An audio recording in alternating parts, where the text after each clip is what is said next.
maybe tell us a little bit about the acquisition, the transition now that Mississippi Business Journal is part of the Journal Inc. family. Well, this has been an ongoing process for several months. So a lot of work has already been underway. When we closed the deal on August the 20th, we have basically a 45-day transition period working with the former owners, the Dolan Company. But we're just actively working to integrate all the different systems from an IT standpoint, but all the operations and processes that are involved in getting a product out each week, both in print and then the information that goes online every day, to include stuff like the email broadcasts that go out multiple times a day. So a lot of that is underway. A lot of our IT folks, financial folks, are working pretty feverishly on that right now with their counterparts at the company we purchased from. Today we were more focused on, we brought Lloyd Gray, our editor, and Bobby Harrison, our capital correspondent, to meet with Alan Turner and Ross Riley to see how we could begin working together on some opportunities that are legislative and political in nature, as well as how we can use our geographical locations to, just to make better use of our resources. If there's something that the Daily Journal or any of our products in North Mississippi need covered in the central or southern part of the state, it makes more sense for us to consider asking you guys to consider helping us out there, and maybe writing a shorter version for us, or something that might be more in depth in the Business Journal, and vice versa. If there's something in the northern part of the state that we can save a trip, like the recent opening of Highway 9 is a good example, or furniture manufacturing symposium at Mississippi State.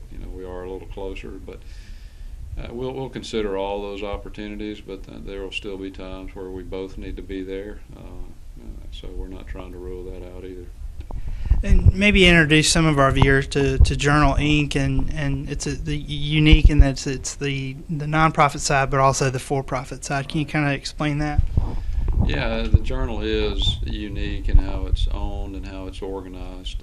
We're a for-profit company owned by a nonprofit foundation. This is actually our 142nd year in business. We are the oldest media organization in the state. And our former owner, George McLean, who passed away in 1983, gave all of the stock of the company to an organization he founded in 1972. But at his death, all of the stock went to this organization. So Create owns all of Journal Inc. No one in the company owns a dime of the company. We all work for the company and have no ownership in it. But it is a unique situation, but it also affords us some opportunities that wouldn't otherwise exist.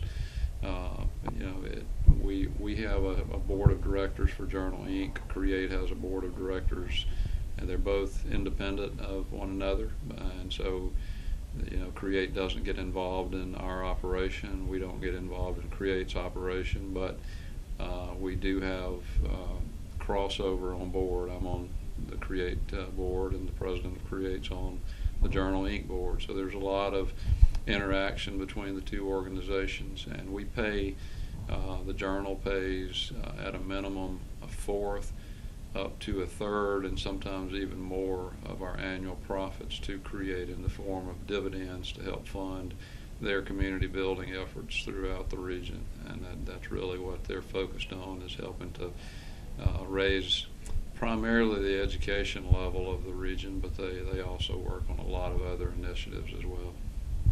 Okay, and then final question, maybe talk about the importance of having that local newspaper. And a lot of your properties are local newspapers, and then maybe the importance of having a business journal, of course, and then what that means to not just the business community, but the community as a whole.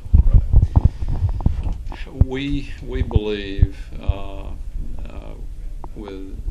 that it is important for local ownership to be involved in local media, and we don't say that negatively toward anyone that owns products outside of their state or outside of their region. But quite frankly, what we've found over the years is that we just have a vested interest in the communities that we serve and the state in which we live, and so we're going to do things that are, we're going to take a long-term approach to things rather than a quarterly view to meet some financial metric that is quite frankly going to go up and down over various quarters. So we tend to take more of a 5 to 10 year outlook on initiatives. We focus heavily on public service, but we also focus heavily on exceptional business performance. And unlike a lot of media organizations, you won't find anything about profitability in our mission statement. We understand the need to be profitable. It's, we sort of look at it like blood in the body. Without it, you can't live. And so we view profits the same way. We've got to have them. But that's not the focus of our business. And quite frankly, we feel like if we do a good job of public service, and public service for us is driven heavily by the products that we produce, not to mention the service that each of our team members provides in the communities in which they live. That's another extremely strong element of our public service. But the products are key in that. And so, we try to set a positive tone and try to set a constructive agenda for the communities that we serve with the news that we provide for the communities. And, I think that's something that we'll hopefully be able to bring to the Mississippi Business Journal that might be in addition to the good job that's already going on here. We don't believe in producing fluff type publications, but we also don't believe in sensationalism either.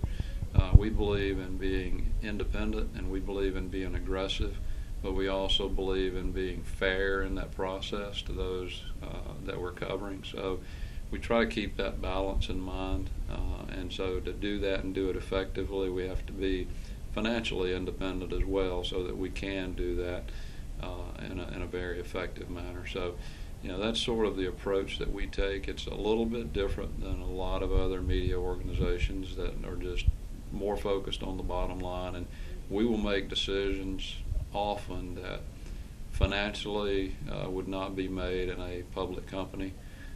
But we're looking at the longer term horizon, and we see a bigger picture that we think makes sense to make that decision, and perhaps take some short term pain as a result of that, but just knowing that it's the right thing to do. All right. Anything else you want to add? Yeah, I think we've covered most of it. We're just extremely excited to be a part of the Mississippi Business Journal, and the Mississippi Business Journal to be a part of Journal Inc. We have a lot of respect for the former owners, but we do see it as just a huge benefit to return local ownership to the Mississippi Business Journal, and the reaction that we've received already from a lot of businesses throughout the state that they seem to have that same feeling, that they're proud that the Business Journal is now owned once again by Mississippi folks, and so I think there's benefit to that all the way